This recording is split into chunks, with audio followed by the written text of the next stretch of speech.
continue on what Crystal said, my name is Lily Medway.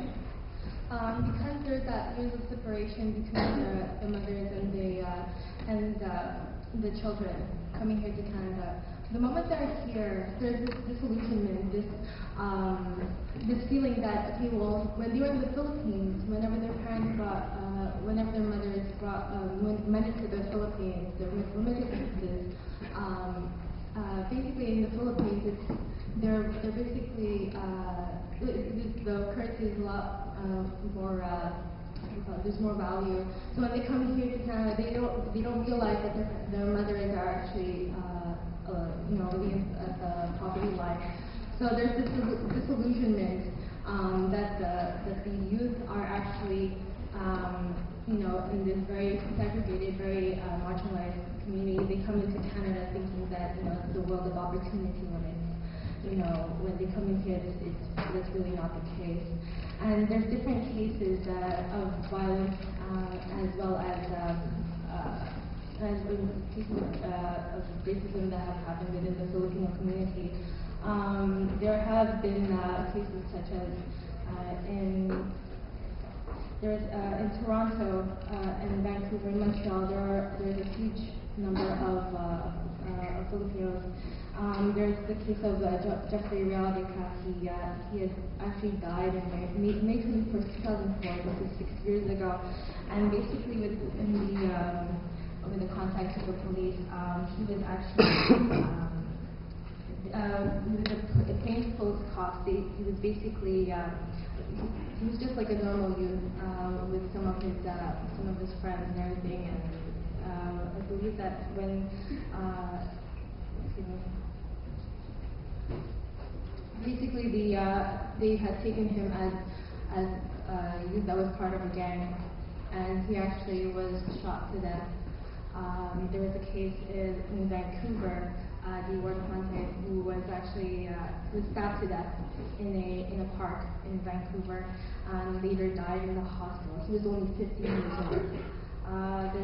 In relation to police with Ponte, they didn't allow the parents to visit Deward at the hospital when he was already dying, and the police brutalized their parents when they were trying to get into the room and see their dying son, basically, and even just from the house, they assumed, when they made the report to the parents, they assumed it was gang violence, and there was no evidence yet.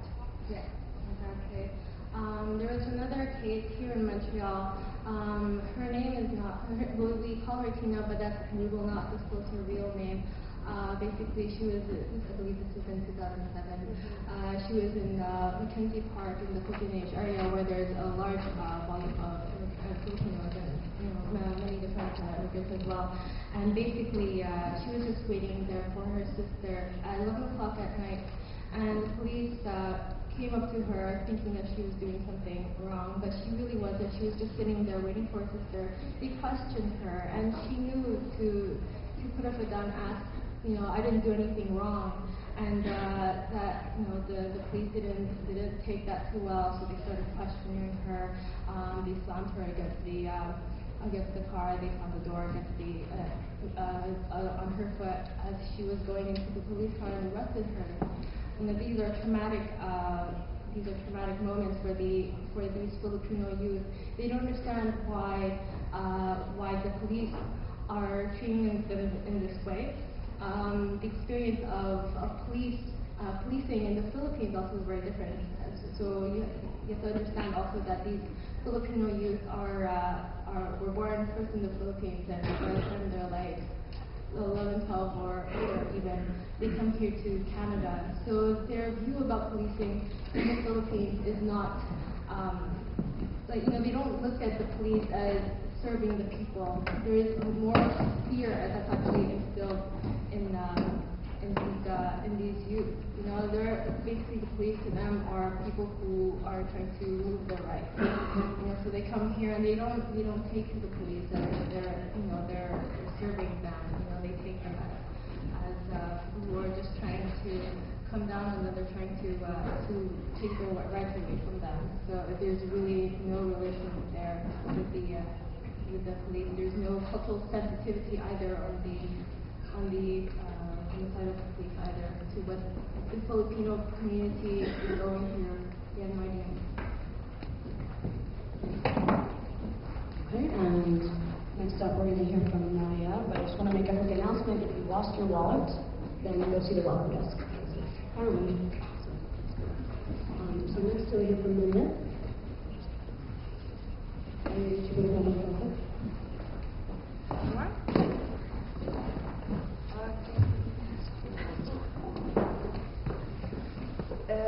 Moi, je m'appelle Maria Partie, puis je travaille à l'injecteur. C'est un journal par et pour les personnes qui consomment des drogues à Montréal, au Québec. Et puis, je suis ici, je suis contente d'être ici pour parler du profilage social avec la police et de l'impunité policière, parce que c'est quelque chose que je trouve qu'il faut vraiment se battre contre ça. Moi, quand je faisais du PG, j'étais marginalisée à cause que j'avais pas de domicile fixe, que je vivais pas comme les autres, j'avais pas de travail, puis ça dérangeait beaucoup les gens. Souvent, on n'aime pas ça nous voir dans les rues, dans les parcs. Puis il y a des nouvelles lois aussi qui sont faites tout spécialement pour criminaliser davantage, puis nous chasser des lieux publics comme la réglementation des chiens au parc Émile Gamelin, qui vise tout spécialement les gens qui n'ont pas de domicile. C'est un règlement vu qu'il y avait beaucoup de monde qui était dans la rue, puis qu'il y avait des chiens, puis qu'il y allait au parc Émile Gamelin, ben, ils ont interdit les chiens dans ce parc-là. La répression on vit la répression policière de toutes sortes de manières, comme de la brutalité policière, des tickets non fondées, ils brident nos droits parce qu'on ne fit pas dans leur modèle comme de citoyens. Il y en a plein d'histoires avec des femmes qui ont été battues, des trucs comme ça. Puis il y a toutes sortes de gens différents qui vivent du profilage comme ça avec la police. J'en parle justement dans un article de l'injecteur du mois d'octobre. C'est ça. Fait que si vous voulez, on va vous les passer après. And we're also going to show Maria's short documentary on Philips about the form of social profiling that takes place towards street kids as well. So we'll show it once we're done, once everybody's answered the question. Puis aussi, j'ai fait un film avec Télé Sans Frontières sur l'étiquette ou la subsidiarisation des jeunes à Montréal. Fait qu'on va le montrer tantôt. Allô? Bon. Moi, c'est Jean Bruno. Je travaille avec les garçons qui font le travail du sexe depuis environ 4 ans et demi. Je travaille à un organisme qui s'appelle Réseau au programme Travailleurs du sexe. En fait, ce que je vais vous parler, c'est surtout la réalité de la répression vécue par les garçons qui font le travail du sexe. Je ne parlerai pas des filles parce qu'il y a plusieurs ressemblances quand même, mais il y a quand même des trucs assez différents. Puis surtout, je me spécialise surtout en ce qui a rapport aux garçons. Je vais vous parler surtout en fait du village gay parce que la prostitution des garçons à Montréal, c'est très, je pourrais dire spécifique à un endroit, le village gay sur la rue Sainte-Catherine. En fait, les gens qui font le travail du sexe vivent, c'est ça, beaucoup de répression policière, surtout en fait parce qu'ils vivent beaucoup de stigmatisation. En fait, plusieurs des jeunes qui font le travail du sexe, ou des moins jeunes aussi, vivent autant des problèmes par rapport à l'homophobie, par rapport souvent au fait d'être jeune, par rapport au fait aussi de consommer des drogues, parce qu'il y a sûrement une majorité en fait des gens qui font le travail du sexe, je pense autant chez les garçons que chez les filles, qui sont des gens qui consomment des drogues. En fait, on parle de ceux qui font le travail du sexe sur la rue. Donc c'est vraiment une stigmatisation ou une criminalisation qui les joint. Le fait aussi d'être soit sans domicile fixe, beaucoup de garçons n'ont pas nécessairement d'endroit où habiter, mais même pour ceux qui ont des apparts, le fait de vivre, le fait de travailler dans la rue, le fait d'avoir ses principaux amis, ses principaux liens dans la rue, ça fait que même si tu vas dormir dans un E&I le soir, ton temps tu le passes spécifiquement dans l'espace public. Donc c'est sûr que tu es plus sujet à vivre la répression policière quand tu es tout le temps sur le corner. Et surtout le travail du sexe dans la prostitution qui est toute une stigmatisation également. On reconnaît souvent dans la société en général l'homophobie comme étant une stigmatisation et on la rejette, le sexisme aussi, le racisme aussi. Cependant, la pédophobie, c'est une stigmatisation qui est à peu près pas reconnue. Même des gens qui se disent de gauche, souvent, ont des positions abolitionnistes, donc ils sont contre le travail du sexe, ce qui fait que c'est hyper difficile de vivre en fait ça quand on ne reconnaît même pas que c'est un sujet de discrimination. Puis, ben, également, la deuxième sujet de discrimination qui est à peu près pas reconnue, c'est la phobie de ceux qui prennent des drogues, la toxicophobie, on peut appeler ça comme ça. Mais en fait, ces jeunes-là, souvent, ont à la vie. Le but des policiers dans le quartier, c'est pas compliqué, c'est d'essayer de faire disparaître l'offre du travail du sexe. Donc, d'essayer qu'il n'y ait pas de garçons qui soient là, de ne pas les voir, de ne pas éclairer les commerçants avec ça, que le beau quartier, super mainstream, ça du village, soit propre. Et c'est sûr que pour des raisons morales, c'est sûr qu'on aime souvent pas les itinérants, c'est clair, les gens qui consomment des drogues, tout ça, et pour les raisons morales, en fait, ceux qui font du travail du sexe sont vachement stigmatisés encore plus. Ce qui est assez spécial par rapport aux policiers, c'est qu'on essaie de faire disparaître l'offre, mais on s'attaque très peu à la demande. C'est-à-dire que c'est assez rare qu'on attaque les clients. Mais pourquoi qu'on attaque seulement ceux qui font le travail du sexe et qu'on n'attaque pas ceux qui le demandent? Mais la différence fondamentale entre ceux qui font le travail du sexe et ceux qui le demandent, c'est que ceux qui le demandent, on les considère souvent comme, font souvent partie en fait de la population qu'on pourrait considérer comme respectables. The meeting meant to talk about the beautifications to be done in Fontenage, and during Q&A, Filipino youth held up signs like "Give us back our basketball court," "Take away our courts," "Take away our history," more resources for Filipino youth. These were all signs that the youth came up with themselves, that we didn't even have to tell them what to write. And all of the municipal representatives were there, Rotrand, Tremblay, and the principal of the school wasn't there, unfortunately, who supposedly made the decision.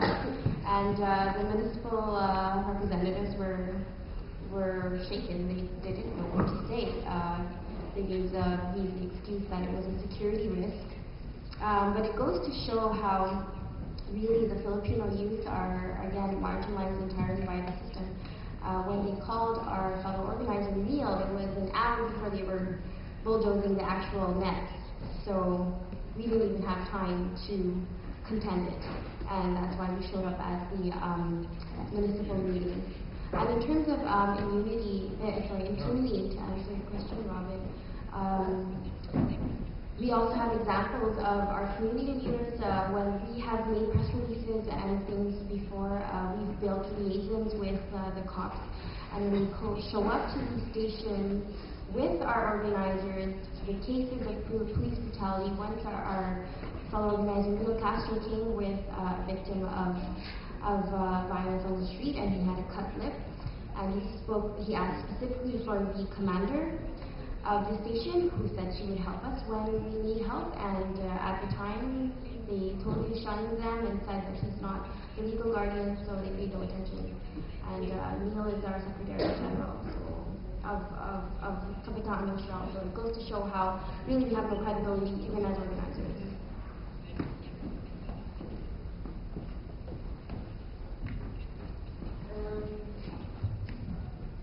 Moi, à un moment donné, je me promenais sur la rue, puis j'avais mon squeegee après ma ceinture, et puis je juste marché comme ça.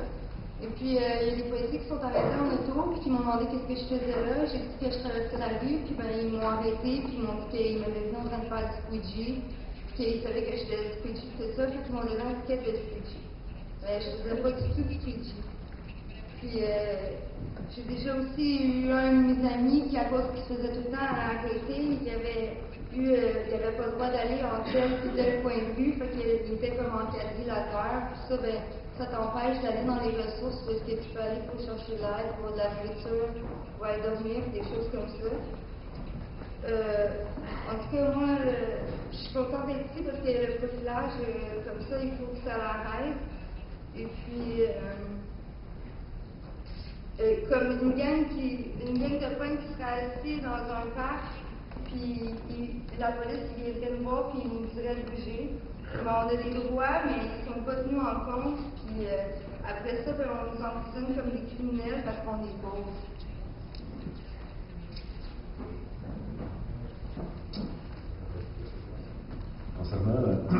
concernant le travail de sexe de garçons, ce que les policiers font habituellement, bon,